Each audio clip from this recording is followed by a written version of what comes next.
ఒమేయ్ శైలక శైలక ఒమేయ్ యాం కూర చేసినావా? మరే కూరకి ఆమె లేక గమ్మనున్నాను రా, ఏం చేయలేదా? ఒమేయ్ నా భార్య ఈ రోజు ఆదివారం అయినా కూడా ఏం కూర చేయలేదు మ్యా. మిరక్కాయ పులు చేసింది మ్యా. మీ భార్య అన్న మేలు మిరక్కప్పులు చేసింది, ఇక్కడ ఏమి లేదురా.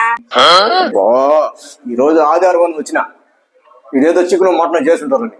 ఒరే చికెను మటను బాతున్నావరా, ఎడ మిరక్కాయ చింతపండు లేక అల్లాడుతున్నావురా మేమా. మేయ్ మీ ఇంట్లో లేకపోతే పోయింది కానీ ఆ సుప్రియ వాళ్ళ ఇంటికి అన్న పోమ్యా. ఆ చికెన్ మటన్ చేస్తుంటారా, వాళ్ళమ్మ ఖచ్చితంగా తెచ్చుంటది. ఒకరో పెట్టుకురా బొమ్మ్యా. ఒరే నువ్వు పోరా నాయన కోసం మనగడ పోయి దాని కాడ సూపు దెబ్బలు తినేసి వచ్చాను, అది కిలాడి నాశ అవుతుంది. అది ఎట్టంటే అడుగుతున్నాదా? మేయ్ ఏమైంది మా అయ్యమ్యా, ఏమైంది మొన్న అయ్యమ్యా?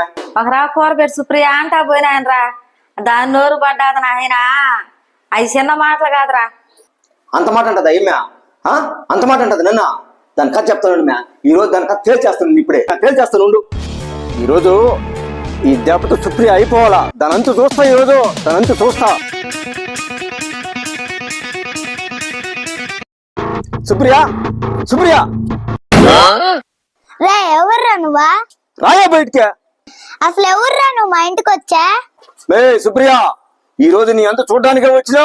నేనెవరో తెలీదా నీకా? తెలీదా నీకా? నిన్న మా అక్క కూర కోసం వస్తే ఏమన్నావే? పోయబ్బో మీ అక్క. నేనేమన్నాను మీ అక్కనే? నాకు అన్ని తెలుసు, మా అక్క మొత్తం చెప్పింది. నీ కథ చూద్దామనే వచ్చినా. ఇప్పుడు చెప్తా నీ కథ. రే మా ఇంటికి వచ్చి నా కథ ఏం చెప్తావురా?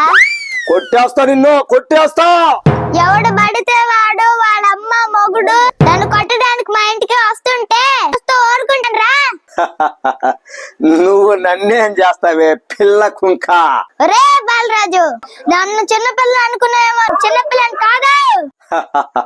నువ్వేమన్నా చిన్న పిల్లవి కాకపోతే పెద్ద పిల్లవా?